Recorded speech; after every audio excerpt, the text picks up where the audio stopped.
And hello, everybody, and welcome to this Houston County Political Forum brought to you by the Robbins Regional Chamber.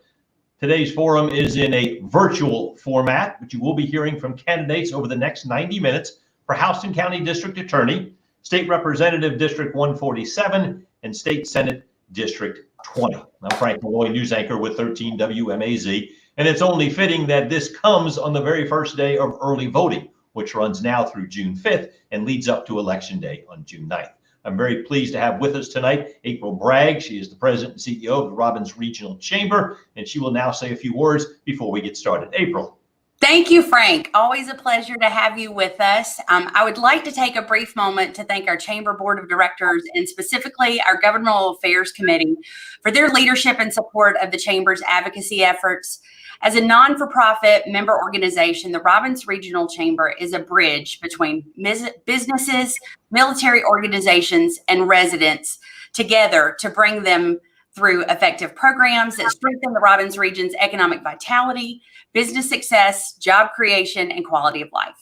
As such, the Chamber is committed to advocating for business-friendly regulations and policies, an attractive business climate, fiscal integrity, healthy infrastructure, a talent-rich workforce, innovation, ethical business dealings, inclusivity, and transparency. We've shared a long history with 13 WMAZ hosting these candidate forums, and Frank, it is always a pleasure to have you. You've been at every single one, and so we just want to thank you for your support, and we're very excited for you guys pivoting to this virtual platform with us this year. It's always my pleasure. Thanks very much, April. It's very important as we count down to Election Day, another very important election. Now, the format tonight, this is a political forum. It's not a debate. That means there will be no rebuttals. There will be opening statements. Then the candidates will each answer every question, and then we'll finish with closing statements. We're ready to get started right now. And our first race we'll be presenting is for Houston County District Attorney, where the candidates are, in alphabetical order, Arthur Kreeke and George Hartwig. Welcome both, Mr. Hartwig and Mr. Kreeke. Thanks very much for taking time to be with us. We appreciate that.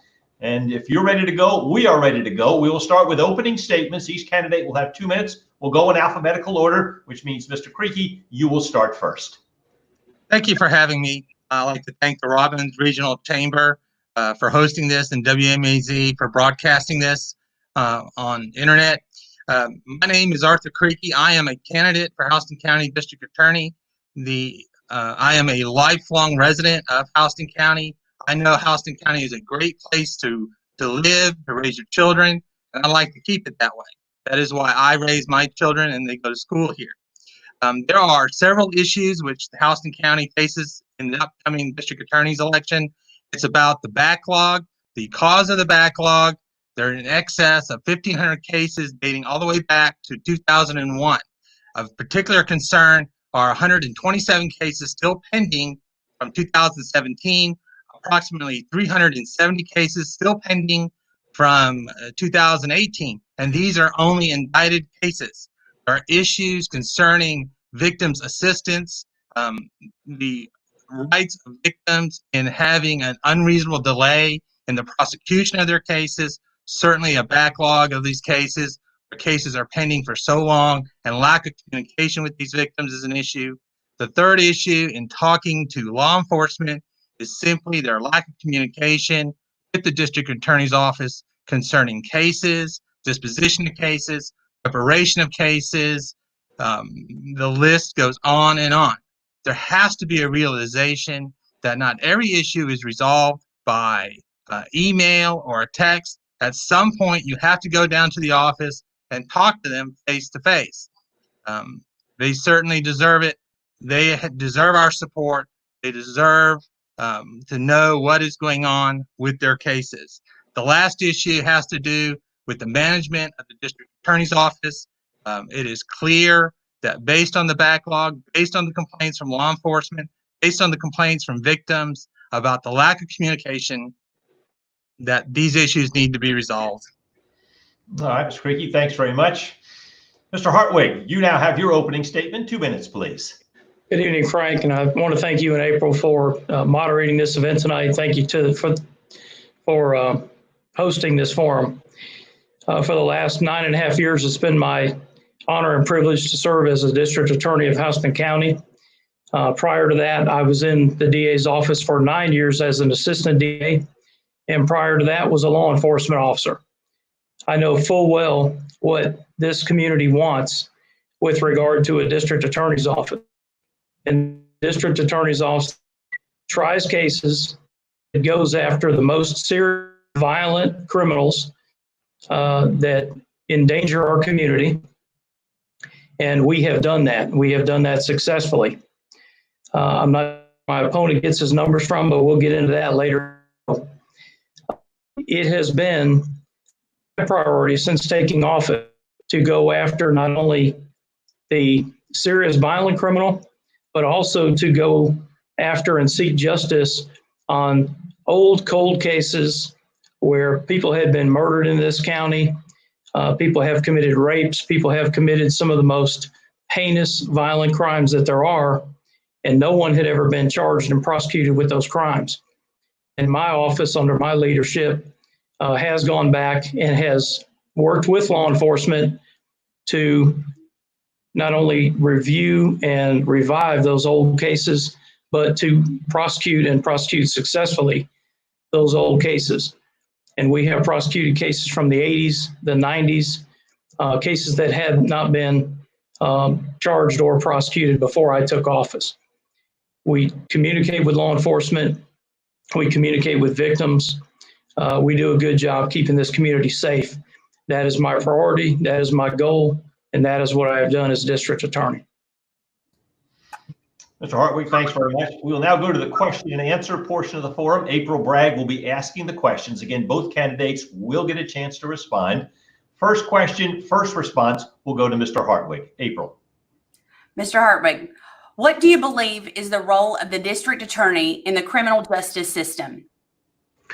Well, the two main things that I just alluded to in my opening remarks are, one, seeking justice for victims, seeking a fair and appropriate amount of justice in each and every case. And then secondly, keeping our community safe. We decide which cases to prosecute, which cases to give priority to.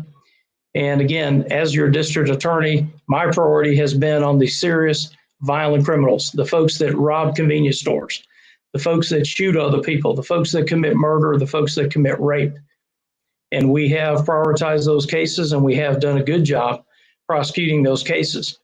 Under my leadership as district attorney, we have gotten 53 total life sentences in the last 9.5 years. 22 of those life sentences have been life without the possibility of parole.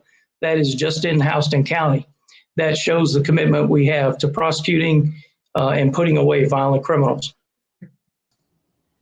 All right, same question. Mr. Creek, you now have 1 minute to respond, please. Thank you.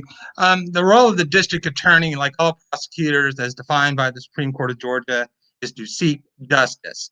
It does not mean you go out of your way to persecute someone. The priority is not only just to seek it in cases of violent offenses, and you seek, obviously, you always seek the safety of the community, but also you have to go to look at the thefts that are occurring, the burglaries that are occurring. I can think of nothing worse than an individual short of being murdered where somebody goes into their house and steals away their safety and security, and that those cases need to be prosecuted more. The thefts, that's why you had people writing into local newspapers about Mr. Hartwig not caring about what's happening to their cases and what's not happening as far as prosecution in their cases. All right, second question. April will give the question. Mr. Creaky, you will go first this time. 1 minute to answer, please. What do you think are the biggest obstacles in justice for our county? I think the biggest obstacles right now in prosecuting the cases and in getting justice to the people who want it, deserve it, and need it is just the lack of prosecution in the cases that are going on. There is no reason why a case should sit for 2-3 years in the district attorney's office waiting to be indicted or waiting for someone to do something to pick up the phone and call them. As I indicated, there are at least 127 cases that were indicted in 2017. That does not mean that the cases are from 2017. Most of these cases have 4-year statute of limitations. So a case indicted in 2017 can be as early or as old as 2013. That is certainly one of the biggest, or not necessarily, or probably the biggest obstacle in the prosecution of justice in this case, in this county. Mr. Hartwig, 1 minute to respond to this question, please. Well, one of the biggest obstacles to justice is us being able to get cases to trial. The case that the thing my opponent just referred to about somebody writing a letter to the editor was one of his supporters. That is a big theft case from a medical practice. That case has been pending for 3 years. It's been indicted, it's been arraigned, and it is ready for trial. We don't set trial calendars, the court does. And so that case may sit until the judge tells us it's ready to go to trial. We have no mechanism to move that case forward to trial. The court is responsible for that. The other problem we have is, and part of this is on our legislature, is that with criminal justice reform that's taken place over the last several years, penalties have been reduced to levels where it's very difficult to get people to come in and plead guilty to crimes like they used to. And so now a lot more people want trials, and we just can't get the case to do trial. All right, we now move on to question number 3 from April Bragg. And Mr. Hartwig, you will respond first this time. 1 minute, please. You mentioned criminal justice reform. As a DA, what role would you play in the area of criminal justice reform? Well, I was actually appointed by Governor Nathan Deal to serve on the Council for Criminal Justice Reform, so I have firsthand knowledge of some of the things that took place in that area. And again, as I just alluded to, one of the problems is that when you take certain crimes, and I'll use drug cases as an example, and people can get caught with cocaine or methamphetamine, the penalty on that used to be 1 to 15 years. And so when you made a plea offer to somebody, and most of our cases are resolved by plea offers and guilty pleas, when you made a plea offer, there was some incentive for that person to come in and plead guilty because the crime carried a 15-year sentence. Well, our legislature reduced possession of those drugs to 3 years as a max for smaller amounts. Well, if the maximum person can get is 3 years, there's not a whole lot of incentive there to come in and plead guilty. You hold out for a trial, and again, it just adds to the number of cases that have to go to trial. Thank you. Mr. Creaky, 1 minute to respond to the same question. I found it interesting that my opponent said he was appointed by Governor Nathan Deal to be part of the criminal justice reform, and then he wants to turn around and complain about that very act of reform that he was part and parcel of. I think criminal justice reform is something that has to be looked at on a case-by-case basis, what it is that the priorities of our society is, what it is society as a whole wants to accomplish. Many people that I speak to, they talk about how the slowness of the criminal justice system, some of them talk about the lack of resources available to prosecutors, but in this day and age, really it's a question of what is the society we would like to see accomplished in regards to penalties for burglary, penalties for drug offenses, and everything else that'll go along this line. All right, we now move on to our next question, question number 4 from April. Mr. Creaky, you will go first with your answer this time. Mr. Creaky, what, if anything, can be done to speed up the justice process for victims while ensuring the rights of defendants are protected? Well, it's not necessarily that there's a conflict between the two.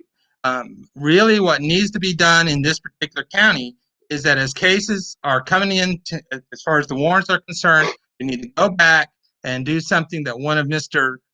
Hartwig's opponents used to do, and that is you have an experienced prosecutor look at the warrant. People need to talk to the victim about what it is they want to see about their case. It needs to be indicted for the most part within 90 days. Obviously, exceptions for cases that may be complicated and so forth. Once you get them indicted, then you start the arraignment, and then you start working and get them on the trial calendar. It's really just a question of prosecuting in a timely fashion. Every defendant has a right to a speedy trial. Every victim has a right to a case to be disposed of without unreasonable delay. These things aren't necessarily in conflict. But that is the general process. All right, Mr. Hartwig, your chance now to answer that question. 1 minute for your response, please. Well, the part of the problem here is again that the district attorney's office does not set the trial calendars. So I don't select 100 or 150 cases and tell the judge, these are the cases we want to try. The court picks the cases that go on the trial calendars. So if the court doesn't pick a case and put it on a trial calendar, there is no mechanism for us as prosecutors to move that case forward. Once we've done everything we can do on the case, which is to indict it, get the defendant arraigned, particularly if that defendant's out on bond, that case is going to sit until the court puts it on a calendar.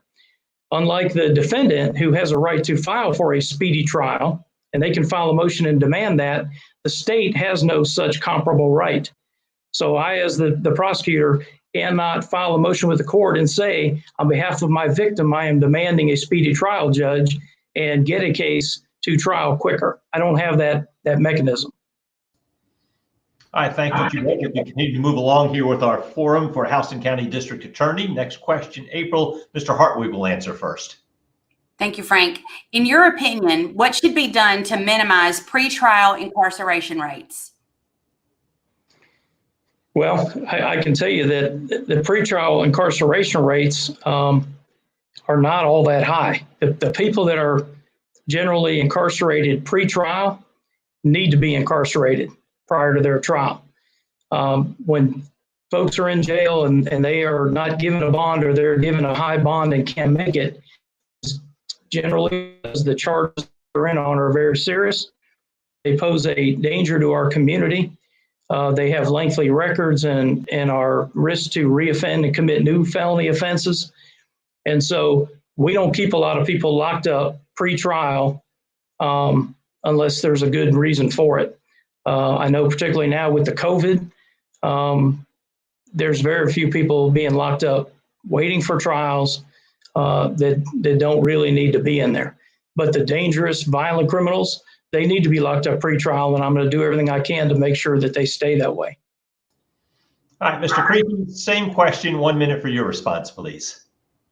The last time I checked, there were approximately 326 people currently sitting in the Houston County Jail. The reality is when people come up and they have bonds, they have histories of 120, 130 pages long. Those individuals have multiple convictions. They don't really need to be released at all. And in fact, the people, as my opponent says, probably the only time we're going to agree on anything is people who are violent, have violent histories. They do not need to be released. And quite frankly, it's just a situation where every case is different. Every case that people look at, and you argue the bond situation. All right, we move on now to our next question. Mr. Creaky, you will respond first this time. Again, where responses are 1 minute. Transparency and staff morale are key factors in managing a successful workplace. How will you ensure high levels of both in the DA's office? Well, I think transparency can be accomplished by something that used to be done, and that is publish the amount on the internet of how many cases are currently pending within the district attorney's office. Mr. Hartwig's predecessor used to do that all the time, and you could just simply look up and find out what is going on with the district attorney's office. There also was no issue about having people call up and getting a good response or talking to the prosecutor in that particular case. A return phone call goes a long, long way. As far as the morale within the office, it's about keeping communications open, keeping your door open with your individual prosecutors and staff. It is about making certain everyone is treated fairly and equitably in their office, and that there is no partisanship or unfairness in treating individuals. Mr. Hartwig, you have 1 minute to respond to the question. Well, when it comes to transparency, the district attorney's office is very closely covered by the local media, as you are aware. Indictments, every time we have grand jury, every other week, the indictments in cases that we indict are published in the Houston Home Journal. Most trials that we cover are covered by Macon Telegraph, Houston Home Journal, WMAZ. Our courtrooms are public, Anybody that wants to come down and see on any given day what we do in the district attorney's office, I invite them to come down. They're welcome to sit in court and see us do our jobs on a daily basis. When it comes to office morale, one of the biggest factors is that prosecutors are underpaid. I've had 2 assistant district attorneys leave our office recently. Both of them said they were leaving for higher paying positions. Our county paid prosecutors have not been given step or merit raises in about 10 years. And it's hard to keep quality people, and that does have a negative effect on morale. All right, our next question will be a 2-part question, April, and Mr. Hartwig will respond first. Thank you, Frank. Mr. Hartwig, how would you describe the relationship between the DA's office and law enforcement? If there is a need for improvement, why? And what will you do as district attorney to support a healthy relationship there? Well, I think the relationship between the district attorney's office and law enforcement is very good. I can tell you what I have done as district attorney to build and strengthen the relationships with law enforcement. And one of those is there is lots of communication. This notion that there's no communication between my office and law enforcement is apparently a figment of my opponent's imagination. About every law enforcement officer in this county has my cell phone number. My cell phone rings virtually around the clock. When we have major violent crimes in this county, which again is my priority, I routinely go to the crime scene. I get called in the morning, go out. We have with law enforcement all night long, around the clock, on violent, serious crimes that have taken place in this county. And I can give you examples of that. The Sam Poss murder in Perry a couple of years ago. I was called by Perry PD. I went out and I worked out all night long. I worked with Perry PD on that case. So law enforcement knows they can call me. I'm a former law enforcement officer. I do get those calls. I get them around the clock. And I think that's what you have to do, is be available. And when law enforcement calls, you can't pass the buck. You've got to get in the car and go out, no matter what time of the day or night it is. And I do that. Because of the length of this question, you do have 2 minutes to respond, Mr. Creaky, just like Mr. Hartwig had 2 minutes to answer too. So, Thank you. I would suggest that if someone wants to find out about what the relationship is between the district attorney's office and a law enforcement agency or particular officers, go talk to them. I prosecuted over 1,300 cases last year. My communication with the law enforcement agency is excellent. I talk to them over the phone, but more than that, and this is what their beef is that no one from the district attorney's office wants to attend to return their calls. It's not about calling up my opponent and saying, can you go to so-and-so area for crime? It's all about what's going on with the case. Why did you dismiss this case? They understand plea bargaining. They understand not every case is going to be prosecutable necessarily. They understand what is happening or what's going on. What the issue is that when it comes time to try a case, they can't get anyone to return their calls. That is a problem with the district attorney, not with individual prosecutors.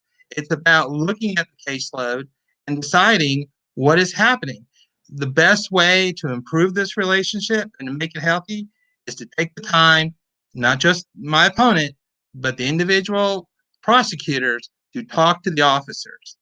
That's all they ask. When a case is dismissed, tell them what they did wrong. They want to know. If there's a way to improve a case or improve a prosecution, they want to know. It requires something more than an email. It requires something more than a text message. It requires contact. It means something more than when they go down or someone goes down to fill up their county car, the county gas, they come in and say, hey, how you doing? It means communication, plain and simple. all right, we have now come to the closing statements portion of our political forum tonight. For closing statements, we'll go in reverse order of opening statements, which means, Mr. Hartwig, you will go first, and you have 1 minute for your closing statement. Well, again, it's been an honor and privilege to serve as the district attorney of this county. I've done my very best to prosecute crime and to have a good staff and to do what we keep this county safe, and I will continue to do that. I look forward to serving as the district attorney of this county for the next 4 years, and I ask you for your vote. I find it very interesting that My opponent seems to know an awful lot about the issues and the problems within the district attorney's office, even though he has never spent one single day in the DA's office prosecuting felony cases. He really has not talked 1 second about his qualifications, his experience, why he is even qualified to be the district attorney of this county. And the reason he won't talk about it is because he doesn't have the experience. He doesn't have the qualifications. He's never done the job. He frankly has no clue what the job entails. And I am the guy for the job, and I'm asking you to vote for me and keep me in office. Thank you. We will finish up with closing statements. Mr. Krikke, 1 minute for your final remarks. Thank you. I have been a prosecutor for over 20 years. I started prosecuting in 1998. I became the Chief Assistant Solicitor General in 1999. I prosecuted over 1,300 cases last year. I have dealt with cases involving child molestation, sexual battery, DUI, theft by shoplifting, theft by receiving. I have prosecuted law enforcement, doctors, lawyers, people of every stripe and every thought you can think of. If Mr. Hurt, my opponent, wants to talk about qualifications, what he wants to say is that these things that I prosecute bear no relations. Take the time. What's the difference between felony theft by shoplifting and felony or misdemeanor theft by shoplifting? A penny. Or some of these cases, it's just a question of the amount of money that's involved or the age that's involved. But the thing is, these questions and these problems that face the district attorney's office has nothing to do with experience. All right, George Hartwig, Arthur Krikke, thank you very much. We appreciate you taking time tonight to be with us for this Houston County Political Forum District Attorney's Race. April and I are going to now take a brief break, very brief, and then we're going to bring on the candidates for State Representative District 147. That would be the incumbent Heath Clark and the challenger Miranda Britt. So please continue staying with us. We'll see you right.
Hello and welcome as we continue with our Houston County Political Forum tonight. I'm Frank Malloy with 13 WMAZ, along with April Bragg, the president of the Robbins Regional Chamber. Robbins Regional Chamber is the one presenting the candidate forums. As we get to know the candidates, early voting is already underway. Election day is June 9th. We're now presenting the two candidates for Houston County State Representative District 147. The incumbent is Heath Clark. The challenger is Miranda Britt. Miranda and Heath, thanks very much for taking time to be with us. We certainly appreciate it. The format is simple. There will be opening statements. You each will have 2 minutes for that.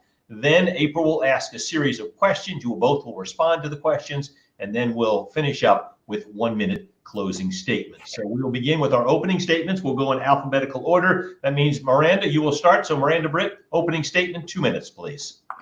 Thank you so much for hosting this forum, and thank you everybody that's watching safely at home. I am Miranda Britt, and I'm running for State Representative 147. I am a mother of 4 biological children. I also have custody of my cousin's son, which makes a total of 5 children. And then I recently was the manager of my family's small business. I am now currently in school working on my CMA. And I just want to take a few brief moments to address a recent flyer that was mailed out to all of the registered voters in the area. I just want to let everyone know that that flyer is false. I do believe in term limits, not only in Congress, but on every level of government. So I believe once you've reached 3 terms, we need someone new in office with new ideas. And thank you for everyone that has given me a call about it. I have answered every single message, every single phone call, because I believe we need to have an open communication with our representatives, and I will continue to take every single phone call, even once I am elected. All right, opening statement. Heath Clark, you have 2 minutes. All right. Well, first of all, I just want to thank you, Frank. Thank you, April, for both of your organizations and what you've done throughout this whole kind of saga that's been the last couple of months with the COVID-19.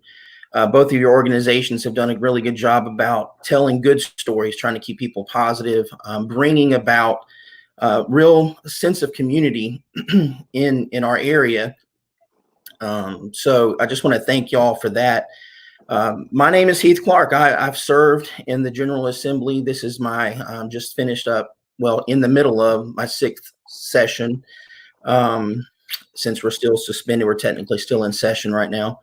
But you know, I ran back in 2014, was elected. We went door to door. We knocked on doors, nearly 5,000 houses, and asked people to support us, kind of sold our vision on what we wanted to do. And I, you know, since getting elected, I've stood by that.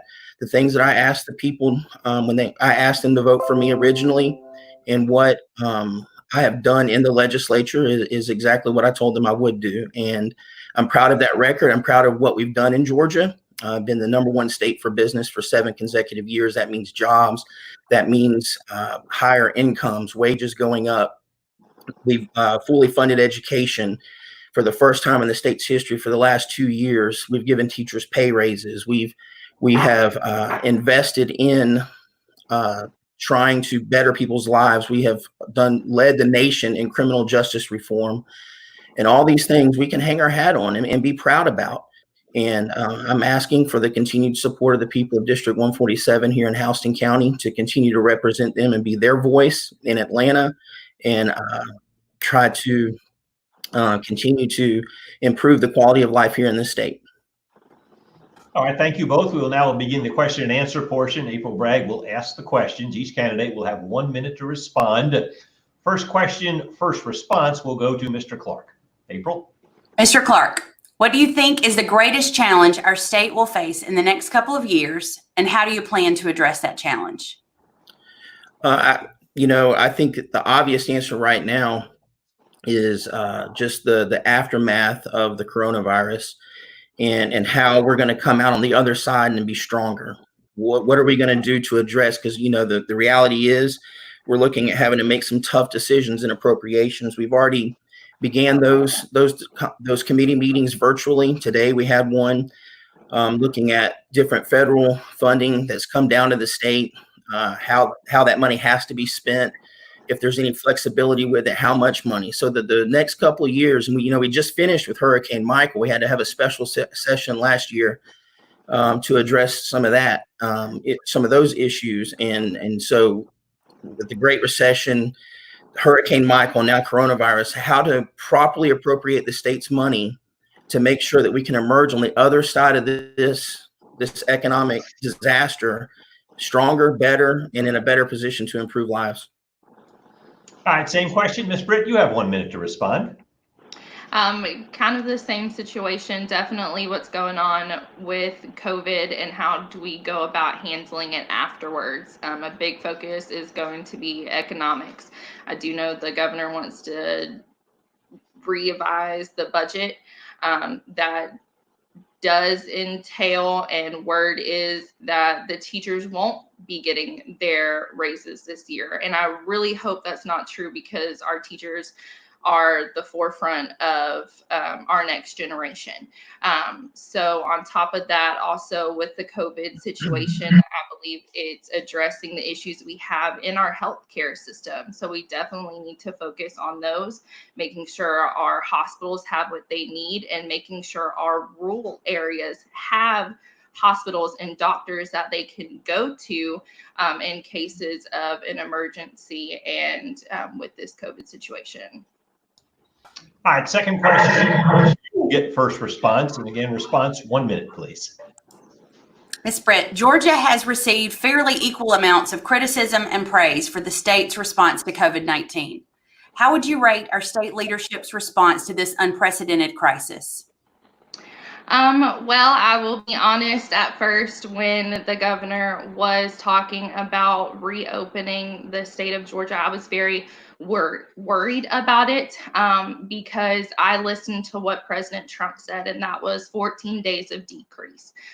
When we decided to start opening up, we were only on day 7.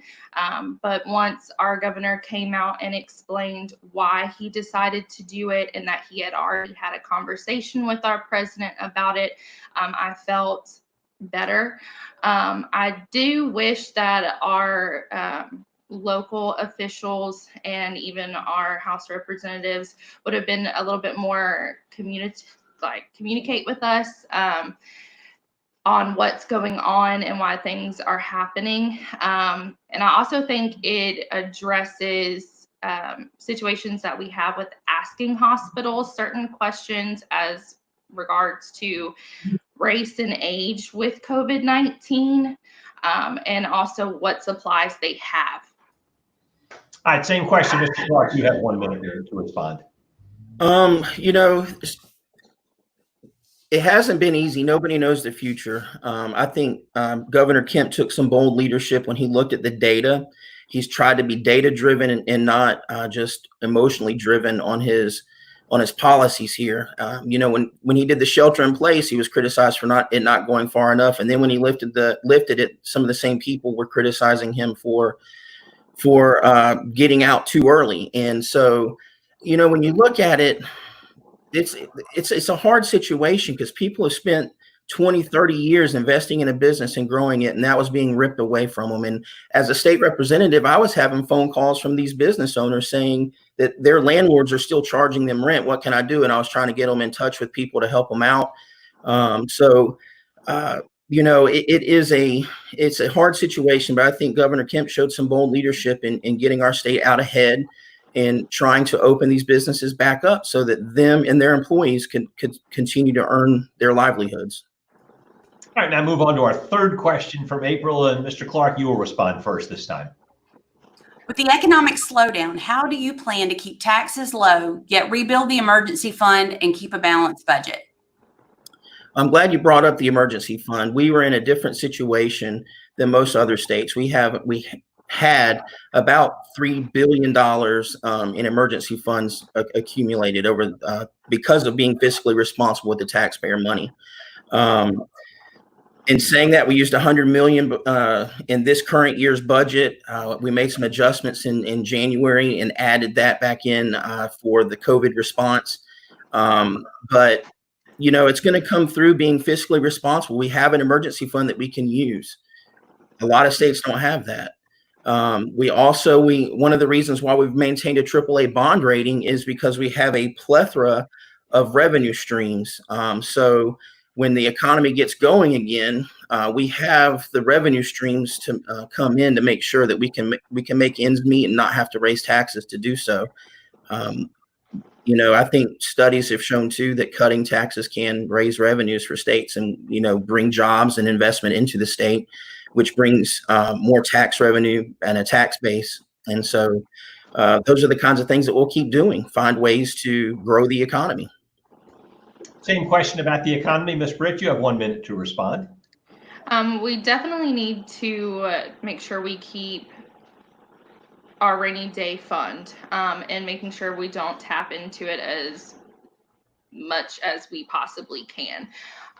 So definitely re-looking at the budget now that we know what has gone on. I do understand that there will be hard cuts to make. But in the end, I think if we can open up our economy as fast as possible, we can start bringing in revenue and also partnering with the private industry to bring in more businesses here in Georgia, whether that's giving them tax cuts, tax credits. That's definitely something we need to look at, because if we're bringing more businesses here, more people get jobs, we can start getting more income tax money and bringing more people into the state who will then go out and buy products here, hopefully local Georgia products. So it'll help everyone out. But that is something that we'd have to look at. All right, you're watching our House and County Political Forum, sponsored by Robbins Regional Chamber. Right now, we have our candidates for State Representative District 147, Heath Clark and Miranda Britt. Our next question, question number 4, Ms. Britt, you will have the first response this time, 1 minute. With 9 military installations across the state, what are your plans to support and enhance the capabilities of those installations? I have been in talks with a couple of people in regards to cutting out the income tax rate for our active military members. That is something I'm looking at in regards to how other states are doing those. That would also keep Georgia residents that are active military instead of them becoming residents in other states.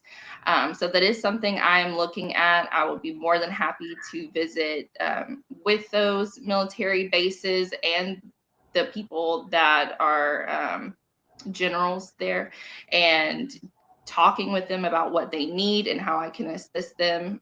Right now, I do not have access to our military base because I am not military order dependent.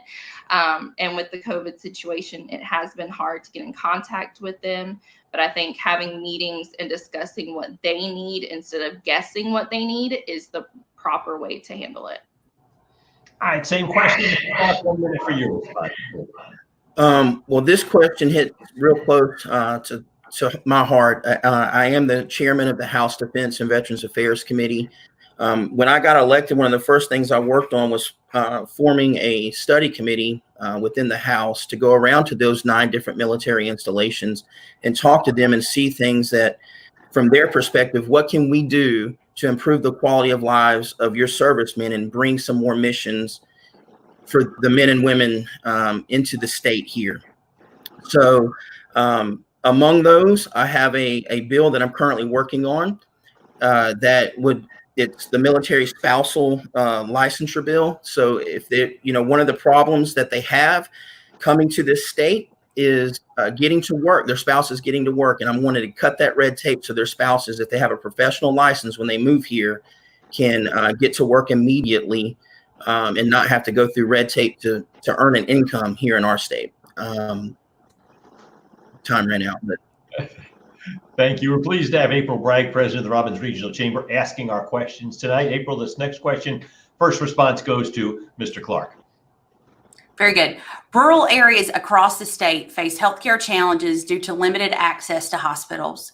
What are some ways we can enhance healthcare options for those living in rural areas of our state?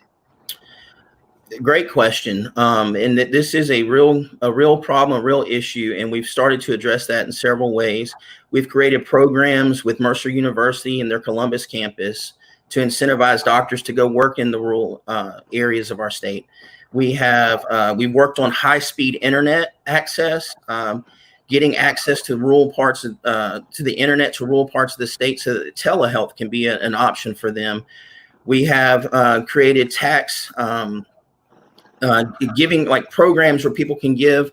This was Lieutenant Governor Jeff Duncan's plan, that there a tax credit for donations to hospitals in rural areas, so that money goes into those hospitals with no strings attached, and that they can use it to address the specific needs in those areas. We've also, looked at ways to incentivize the not only the doctors, but other ways with here in Houston County, there are some nurses that they travel to people's houses to provide care to people. All right. Same question on healthcare. Ms. Britt, you have 1 minute to reply.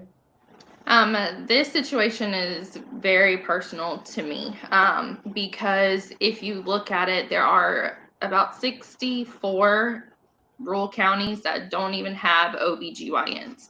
And this also contributes to the maternal mortality rate, which is definitely big on my platform. A lot of these people don't have access to healthcare because of income. A lot of these people are farmers. So we definitely need to help out and take a look at our Medicaid and Medicare system. We also need to look at nonprofit hospitals versus profitable hospitals, and how we help out certain hospitals and give them tax cuts. I do like what Mr. Clark said about traveling nurses. Now, with that being said, we also need more nurses in the state. So if we focus on schooling that specifically focuses on the trade, we could produce more of those nurses. Ran out of time. We'll continue with our question and answers. This next question, first response will go to Ms. Britt. What is your opinion on casino gambling revenue as a potential future solution for some of the financial strain caused by COVID-19? I actually had a conversation about this with another government official. I personally am not a gambler, but I do believe we need to start looking outside of the box to bring more revenue into the state. So I am not opposed to casinos and gambling as long as it's not taken advantage of, as long as we are able to monitor the amount of money going in and going out. That would keep people here locally gambling instead of going to Biloxi or out of state. So I do believe that's something that we can look into. I do believe there will be regulations to those just to make sure that they are handled properly. All right, question on casino gambling. Mr. Clark, you have 1 minute for your response. All right. So this one's tricky. On the surface, it sounds like casino gambling brings revenue to the state. But studies have shown that it's not necessarily a moneymaker for states. And that's something you've got to look at with this issue, that there's other areas that get affected. Where do they put the casino? Does it go into Atlanta, where does there need to be economic development in Atlanta? And some of those places around where that casino has been proposed, they're against it because it kills their businesses and the economic development that's already happened. There's tertiary issues surrounding casinos that we've tried to address in this state already. I think what you might see is an incremental step, because the issue here is not gambling. Gambling's legal in Georgia. It's just that the state has a monopoly on gambling through the lottery. But one step you might see take place is potentially online gambling with sports betting and things like that. I think that there's been more support for that. And it's interesting because the major sports organizations in Georgia have been against casinos, but they tend to support sports gambling online. We'll move on to our next question. Mr. Clark, you'll get first crack at this one with 1 minute to respond. Mr. Clark, is now the time to expand Medicaid funding considering the economic impact of the COVID-19 crisis? Please explain your answer. Well, last session, in Governor Kemp's first term, in the beginning of his first term, we did pass 2 Medicaid waivers that they worked on and customized specifically for Georgia to make sure that people up to 100% of the poverty line are covered with healthcare access. And we have actually, this session, I co-sponsored a piece of legislation that passed the House. It's in the Senate now, that would give mothers of newborn children 4 more months of coverage while they recover from the pregnancy and those that critical period after the child's birth, up to 6 months, from 2 months to 6 months of coverage, to make sure that they get the care that they need to address some of the issues that we've had here in this state. And I was one of the co-sponsors on that. Look forward to working to get that through in June whenever we go back into session. All right, the Medicaid funding question to Ms. Britt with 1 minute for your response. I definitely think that we should, but we also have a bigger issue when it comes to not only Medicaid, but food stamps, WIC, especially here in Houston County. You have people that have put in applications or renewal applications, and they're waiting anywhere from 3, 6, 8 months just to get those benefits or even hear back from somebody. We have a major issue when it comes to getting those applications, getting them processed, and getting people the help that they need.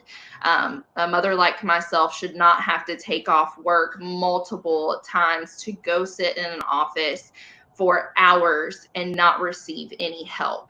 And if you haven't been to a Medicaid office or a food stamp office and just sit there and watch what happens in these offices, I implore you to do that, because it's saddening that people can't get the assistance that they need.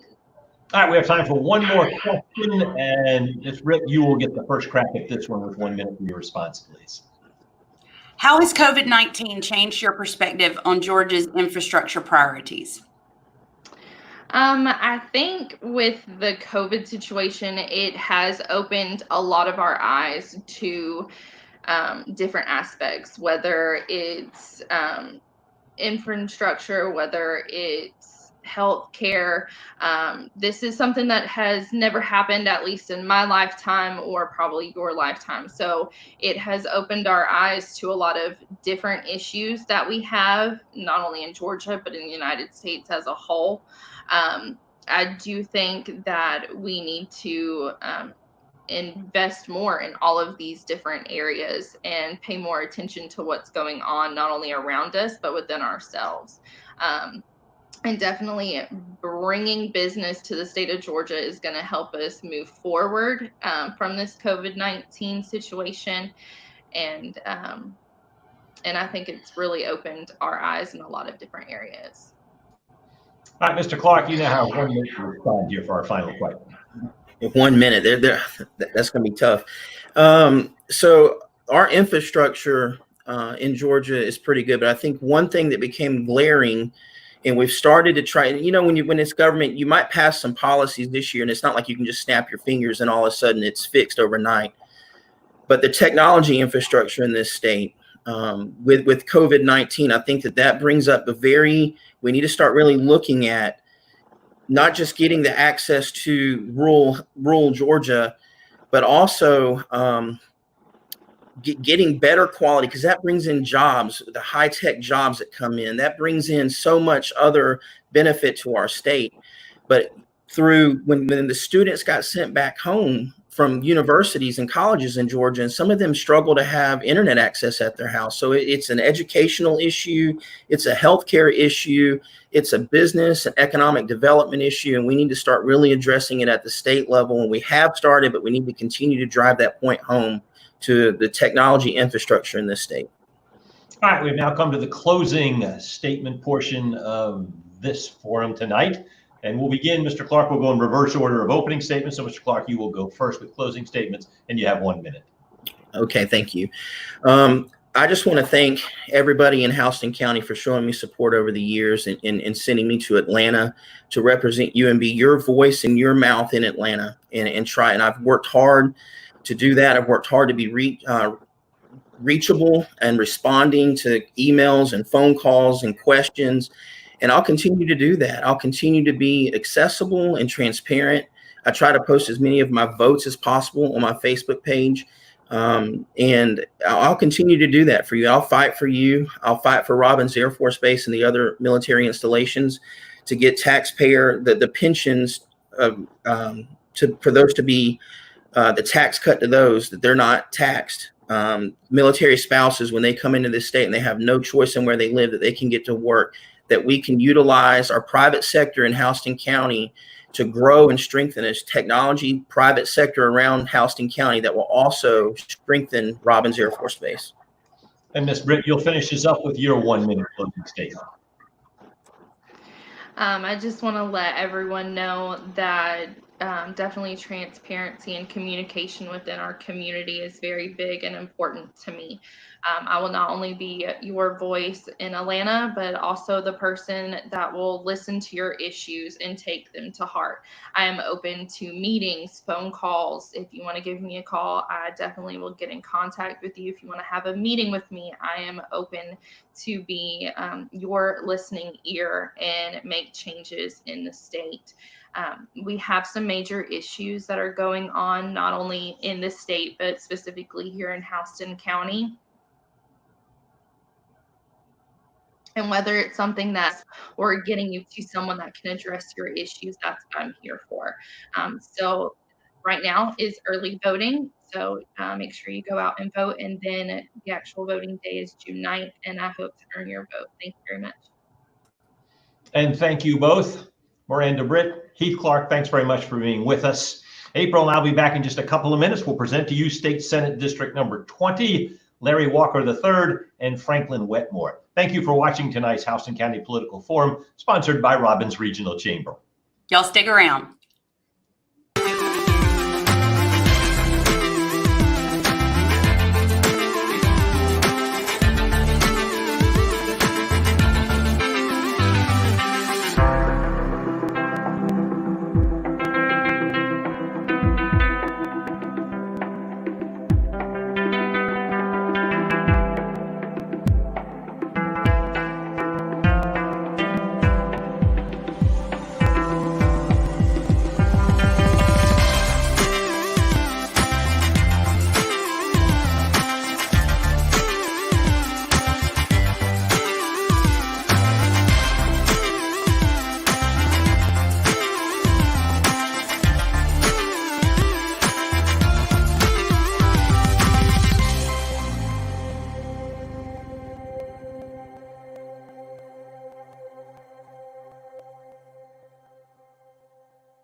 Hey, welcome to our virtual candidate forum, our continuing candidate forum as we count down to Election Day, which is June 9th. I'm Frank Malloy with 13 WMAZ, along with April Bragg. She's President and CEO of Robbins Regional Chamber, tonight's sponsoring organization. And we're pleased to welcome now into our virtual studio our candidates for Senate Seat 20, and that includes the incumbent, Larry Walker III, and the challenger, Franklin Wetmore. Mr. Walker, Mr. Wetmore, thanks very much for being with us. We appreciate you taking time out of your busy schedules. Format is simple. You'll each have 2 minutes for opening statements. Then April will ask a series of questions. You both will get a chance to respond to those, and then we'll finish with 1 minute closing statements. So if you're ready to go, we'll start in alphabetical order as far as opening statements go. And that means, Mr. Walker, you will go first with 2 minutes. Hey, April. Hey, Frank. And hey, everybody in Facebook land. Really appreciate the Robbins Regional Chamber and WMAZ for hosting this unique forum so that I can communicate with my constituents and talk about the issues of the day and their concerns. So look forward to visiting with everybody during this 30 minutes. I was born and raised in Perry, and except for the 4 years in Athens at the University of Georgia and a couple of years working for the Coca-Cola Company in Atlanta, I've lived in Middle Georgia. I married my high school sweetheart, Adrian, while we were still in college. She's been a tremendous teammate for me, and I wouldn't have had any of the successes I've had without her help and steadfast support. In Atlanta, we had our first child, and as we were starting to raise our family, we realized we wanted to get back to Middle Georgia, so we moved to Dublin. Had a great 5 years in that fantastic community. And later I was able to move back home to Perry, where I started Walker Insurance Agency that I still operate today with my partner, Brent Scooty. I've been involved in the community in various organizations over the years, very involved in Perry United Methodist Church, involved with the House and County Development Authority, the Perry Rotary Club, et cetera. And I realized in some of the leadership roles I had there that I thought I had a skill set to lead people and to bring people together and through collaboration and consensus to get positive things done for our community.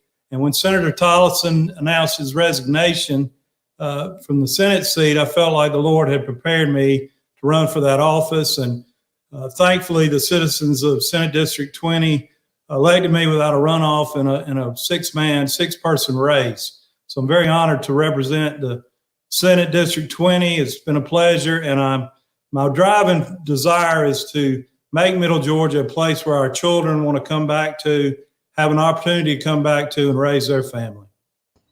All right, Mr. Walker, thanks very much. Mr. Wetmore, welcome. You have 2 minutes for your opening statement. You guys it's a little choppy. Can you guys hear me?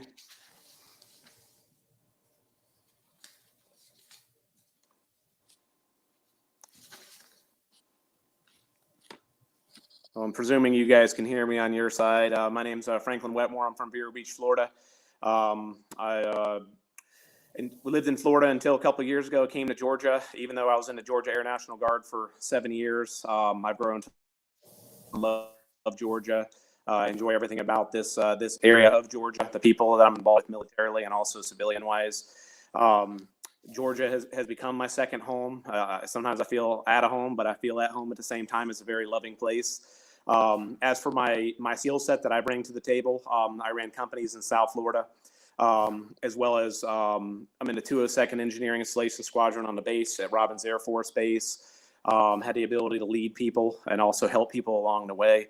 I've been deployed multiple times to serve my country. Me running for the Senate is me just wanting to serve in a different way and serve the community. I have nothing at all bad to say about Mr. Larry Walker. I believe he's done a lot of amazing things for the community. And I wish him the best of luck in his campaign, and I'm going to do the best that I can do in my campaign. And we're two patriots trying to serve our country. And I believe either myself or himself, we will get it done. And that's what I have for leadership abilities. I'm here to make change. A lot of the things that I believe in, things that I want to do are a lot, they're drastic, but sometimes I feel drastic things have to be done to make change. And that's all I have to say about that. Thank you. Appreciate everybody.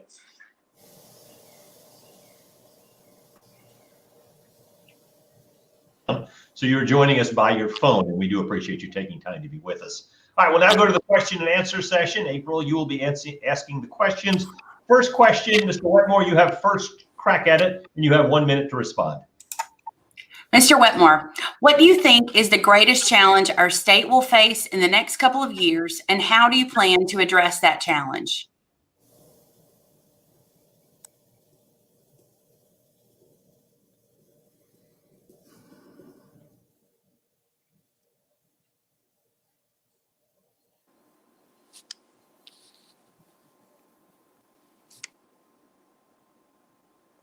I can't.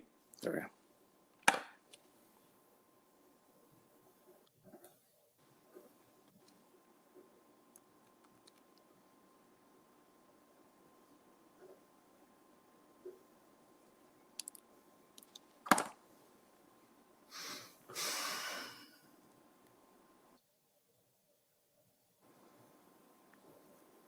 Not sure who this question is for. I'm gonna have to log back in because everything's too choppy. The screen's blank. So let me get back to you.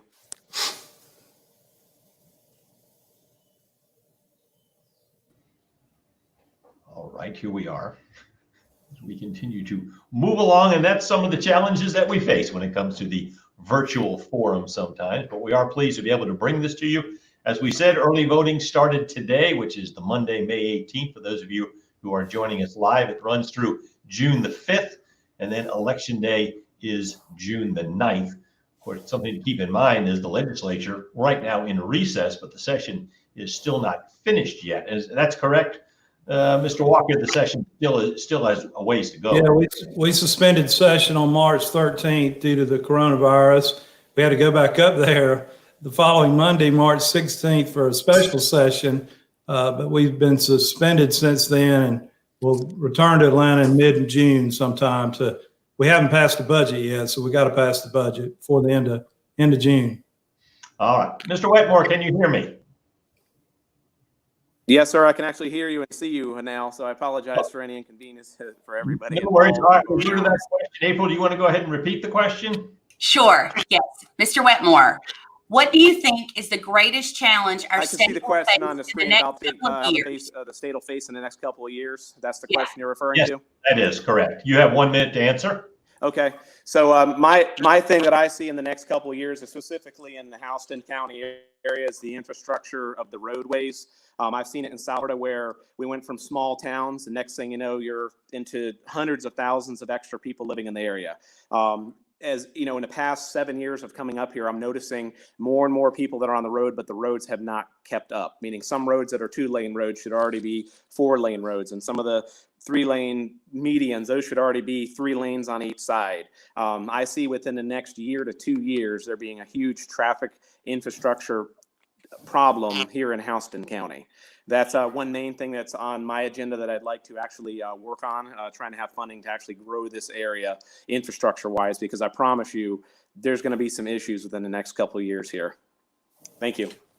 Mr. Walker, greatest challenge the state will face. 1 minute for your answer, please. With the pandemic we're in, the budget has taken a huge hit, and so the budget is going to be the biggest challenge we immediately face. We had a red-hot economy, lowest unemployment in recorded history in Georgia, about 3% unemployment. Now we're looking at about 20% is the latest figure I saw. The budget's going to take a big hit.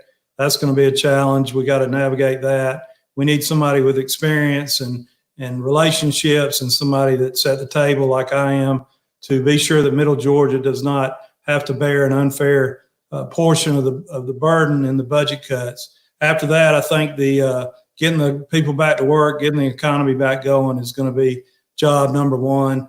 And I intend to go up there and work tirelessly to do that. All right, question number 2. First response this time will go to Mr. Walker, and you'll have 1 minute to answer the question from April.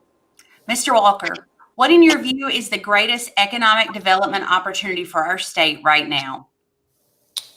Well, where we are with Robins Air Force Base, that's obviously the economic driver here, the economic engine. And I think there's great opportunity to bring more missions to Robins and all the surrounding support businesses that go along with that.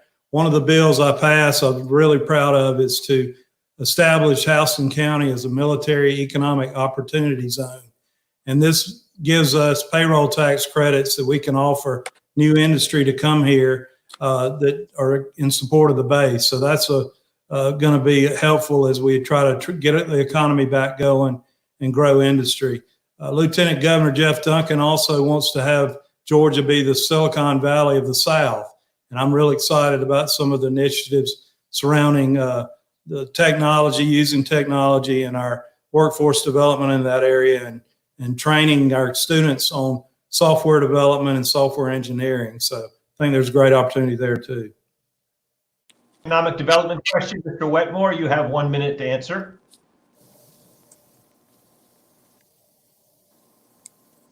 Okay, I presume that's my turn. It's getting kind of choppy again here.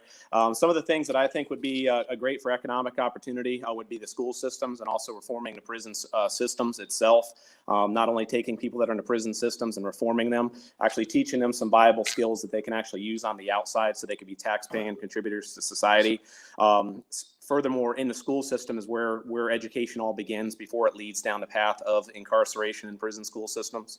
I think that better schools in general, I know Houston County area has decent schools here, but I think there should be more emphasis and money pumped into the schools so people learn more while they're there and learn more about etiquette and how to go about and navigate society. I know a lot of times it's about learning history and learning science and this stuff, but actually, how to navigate society as itself, proper etiquette. And I think that should be pushed into the school systems to keep people from going down the path of incarceration, prison systems, and inadvertently it contributes to the tax dollar.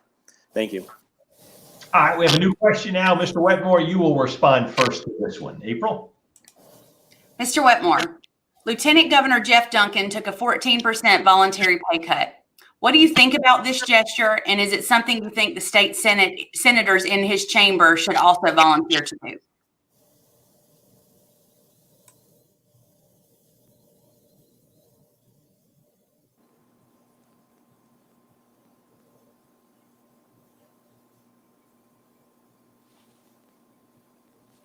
I'm not hearing the name being called out for whose turn it is, and I see Mr. Larry Walker's not speaking. I don't want to interrupt him, but I see nobody speaking right now. I actually think it's a great gesture to take a voluntary pay cut. I think that's a great thing, and that's not a people do that. I think that that's something that every individual inside of them should consider doing. It depends on their family situation. It depends on life in general, whatever hurdles come their way. But I do think that's a very special thing. That's a very beautiful thing when somebody can actually do that. And I appreciate that individual for doing that. It's amazing. Thank you. All right. Senator Walker, your response to the question, please. I do respect the Lieutenant Governor for doing that. His salary is around $90,000 a year. He works tirelessly. He ought to be paid twice that. But I do appreciate the symbolic gesture he's making there. I don't know. Do you guys know what we make as state senators? I bet the Facebook audience does not know. It's about $17,000. It's supposed to be a part-time job, but I spend about 60% of my time on it, at least during the session, 110% of my time. So if I were to take a 14% pay cut, I wouldn't hardly notice it, and certainly the taxpayers wouldn't notice it on such a small salary. All right, we'll now move on to our next question. And Mr. Walker, you'll respond first this time. Mr. Walker, Georgia has made great strides in passing military-friendly legislation in recent sessions.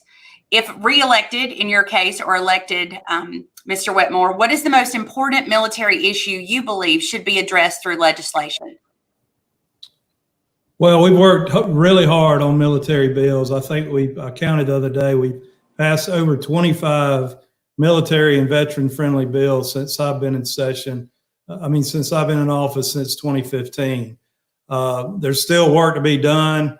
We need to continue to improve our licensing process for spouses that move into the state with the military spouse, make it easier for them to get a job and go to work without having to take a course or sit for exams when they're already trained to do that. The Joint Defense Commission, which I sit on, needs to do a better job, I think, of working with all 9 of our military installations to see where we have opportunities to collaborate and get more missions in Georgia. So I look forward to working on that. All right, Mr. Wetmore, it is your turn now to respond, and you have 1 minute, please. My main things that I'd like to see improved would be overhauling of portions of the actual VA systems. Being military and actually having, been in combat situation and being wounded in combat and having the transitionary type of period with healthcare and all the problems and being on orders and then coming, having to come off orders, and a lot of the paperwork, dealing with the military of having to, request, MedCon and all those type of things. It shouldn't be something that I should really have had my hand into while I was trying to heal, coming home from overseas, as well as the VA system itself. Many times I filled out paperwork and turned it in just to go back and turn it in a 4th time. To piggyback on that, also, when they send things in the mail, it has all your Privacy Act of 1974 stuff on there. It has your name, has your social security number. That's something that I'd like to see changed when they're doing mail or when they're sending you correspondence in the mail to get rid of those things, so you don't damage your credit and that's pretty much what I got to say about that. Thank you. All right, we are. Next question, Mr. Wetmore, you will respond first this time, please. 1 minute once April asks you the question. Mr. Wetmore, in regard to the proposed right to farm bill, do you believe the current state of the law needs to be revised? Why or why not?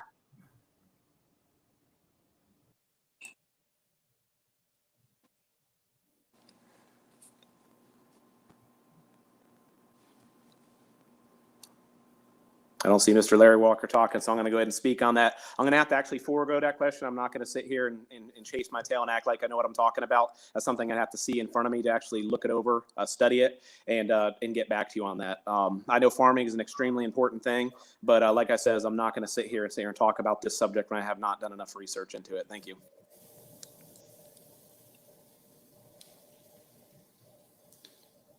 You ready for me?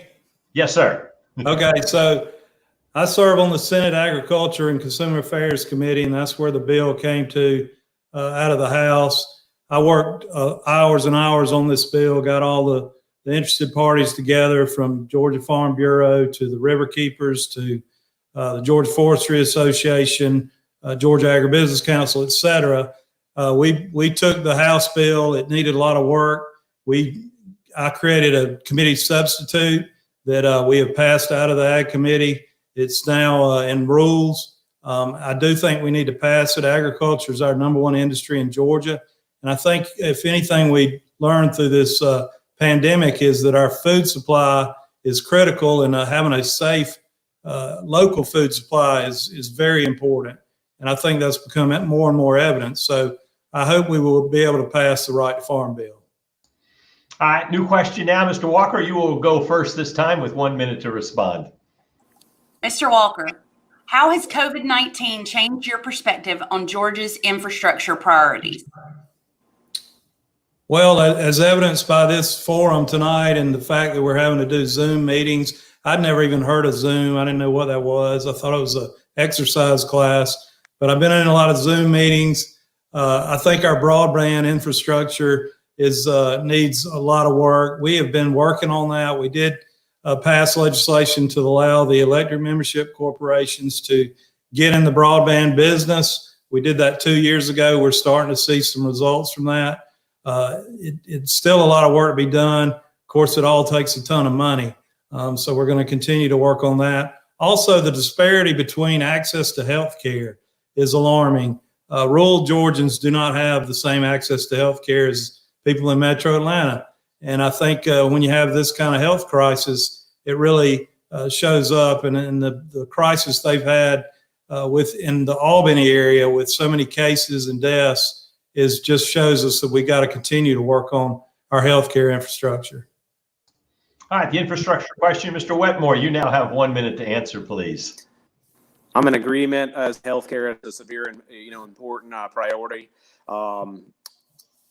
A lot of hospitals here that I've actually been through or nearby, it seemed like if something were to major hit the area, it's not ready for it. The healthcare seems a little bit behind its times in this area, and I've seen that from being hurt and dealing with stuff in local facilities. Second thing for like infrastructure, I've noticed that the internet in this area, it's as of tonight, I'm seeing the questions on the screen. That's pretty much what I'm getting. That's just how it is tonight. But as for the communications in the area, in certain areas, they can be better. One thing that has always boggled my mind about Georgia is why most of their power and everything's running above ground when it's such a history of tornadoes and things in the area. I know it's a separate issue, but I do believe the infrastructure could be better, and also hopefully more companies will come in and actually have service for that. There's a lack of companies and competition in the area that I've noticed. Thank you. All right, move on to our next question now. Mr. Wetmore, you will go first this time. You will have a minute to respond. Mr. Wetmore, can you hear me? Yeah, Mr. Wetmore, this one's for you. Rural areas across the state face healthcare challenges due to limited access to hospitals. What are some ways we can enhance healthcare options for those living in our rural areas?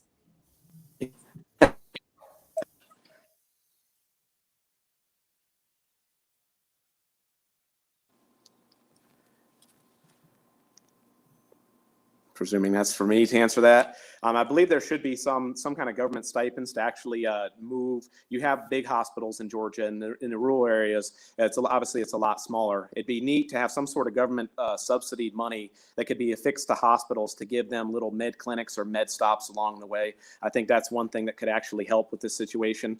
It'll help in general in those areas. I know sometimes that's one thing that I've always feared. Like if I lived out in the middle of nowhere and I had a heart attack, how long would it actually take me to get to a hospital? That's partly why I like to be in the middle of the city. So I do believe that if there was some kind of government subsidies to assist with the hospitals, or at least some kind of investment from the state in having smaller facilities along the way, it wouldn't actually overburden hospitals if everybody had to actually rush to the main hospital at the same time. Things could be handled on a local basis. Thank you. Mr. Walker, you have 1 minute to answer the question on rural health care. One thing we've done to help rural hospitals is we passed a tax credit program to incentivize private donations to rural hospitals. We call it the Georgia Heart Program. Folks can donate to a rural hospital and get a dollar for dollar state tax credit. That's put over $125 million in rural hospitals. We also have passed Governor Kemp's application or request for an 1115 Medicaid waiver. That should help rural hospitals once that's approved and in place. We've also increased the reimbursement for Medicaid for OBGYNs to try to keep OBGYNs in rural hospitals. And we've partnered with Mercer to try to get physicians to locate in rural areas and give them a scholarship grant if they will do that. All right, we'll have one more question from April. Mr. Walker, you will respond first this time with 1 minute. Mr. Walker, with the economic slowdown, how do you plan to keep taxes low while rebuilding the emergency fund and keeping a balanced budget? That's a good question. It's going to be difficult. We did pass, for the first time ever, a cut in our income tax 2 years ago, the top rate, and we doubled the standard deduction for individuals and families. I'm real proud of that. I'm committed not to raising taxes through this. We're going to just have to make some real tough decisions and use technology where we can to become more efficient in state government. But it's going to be a painful process. Thankfully, we do have the rainy day fund, about $2.7 billion. I'm afraid that's going to be depleted through this, but that's what it's for. But we're going to have some hard choices to make. All right, Mr. Wetmore, this time you have a chance to answer. 1 minute for the question, please, about the economic slowdown. Okay. My thing that I think it would actually. Oh, sorry, I didn't mean to interrupt. Was he still talking? I can. Okay. So my thing that I'd like to see happen. Okay. Is it my turn? Yes. I think it's my turn. Okay. So one thing that I'd like to see is the tax situation. When a government has money, say they were allocated $10 million for a budget, and say they only spend half of that. If they were to send half of their money back in, typically an agency usually is penalized for doing so. For the most part, their budget will be smaller the next year typically. What I'd like to see is if an agency has surplus money, to shave that money off on an honor policy instead of just trying to spend it to spend it. Put that back into the actual governmental system to be reallocated with no punishment attached in a way, even though it's not a punishment, so they don't have less money being allocated for them the following year. That's the biggest problem with our government, is the fact that they keep spending money. When somebody's honorable and hands that stuff back, they get a smaller budget the following year. That's one thing that myself would like to see change, and most people in America would like to see change, including in Georgia. Thank you. All right, we're now going to finish with closing statements. 1 minute. Mr. Wetmore, you'll go first. We go in reverse order of opening statements. So, Mr. Wetmore, close. 1 minute, please.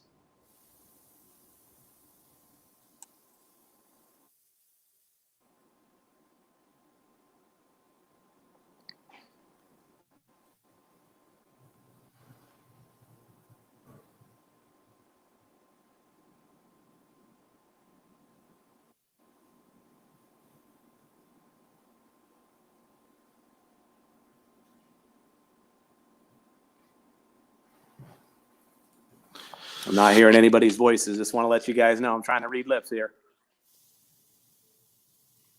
Closing, your closing statement is what they're asking for. Okay, I saw his lips move, so I presume that we're about done here. So my closing statement that I have is, I'm not from Georgia. I'm from somewhere else. I appreciate everything that Mr. Larry Walker has done. I think you've done great in this community. I have nothing bad to say about you at all. Some of the things that I'd like to see that I have come for the community here to change up in Atlanta would be bettering of the foster care program, bettering of the VA system, crafting laws that fight discrimination and as well as reverse discrimination, teacher protections against assault and battery, right to bear arms, 2 term limits for Congress, heavier penalties for assault and battery of more than 2 persons. That's no longer just assault or some high school that says that, oh, somebody had a fight on a school bus. That's actually attempted murder to me. There should be heavier punishments for that. Child protections for crimes against children, including rapes. What I would like to see is somebody who hurts a child, that they get put in prison for the rest of their life and not allowed out. They have altered that individual's soul, that child's soul. That is what main things that I'm going to run for, things that I want to get done. I appreciate everything Mr. Larry Walker has done. I have an agenda that I want to do, and there's some things that he has mentioned that I want to touch on as well. Thank you very much. All right, we'll close it out. Senator Walker, you will finish this up with a 1 minute closing statement. I want to thank Mr. Wetmore and the kind words he said. I look forward to meeting him. I've never met him. Look forward to meeting him and working with him. He's got some good ideas we need to look at. I am in a position, I've been up there almost 4.5 years, so I'm in my 5th session. It takes a little while to learn the system up there. It takes a while to build relationships, get seniority, and have some influence. I'm in leadership in the Senate. I was elected by my colleagues as vice chairman of the caucus. I serve on the Powerful Rules Committee, Appropriations Committee, Health and Human Services, Agriculture, Insurance and Labor, Veterans and Military Affairs. I'm in a position where I can help Middle Georgia. We're in some mighty trying times. I'm honored to serve. I'm honored to represent Middle Georgia. I'm in a position to be effective, and I hope the citizens of Senate District 20 will see fit to send me back. I'm always available. I would ask them to contact me if they have any questions or want to get into further detail on these issues. I ask for their vote. Larry Walker, Franklin Wetmore, thank you very much for joining us tonight. We certainly appreciate it. Again, thank you for being with us tonight as we count down to Election Day on June 9th. We certainly appreciate the Robbins Regional Chamber folks. And April, we'll let you have our final words tonight. Thank you, Frank. Thank you so much for being with us. Thank you to all of the candidates, as well as all of you watching from home. The replay will be available on 13wmaz.com, as well as our Facebook page and YouTube. You can find them both on our website, robbinsregion.com. Y'all have a great night, everybody. Take care. Thank you.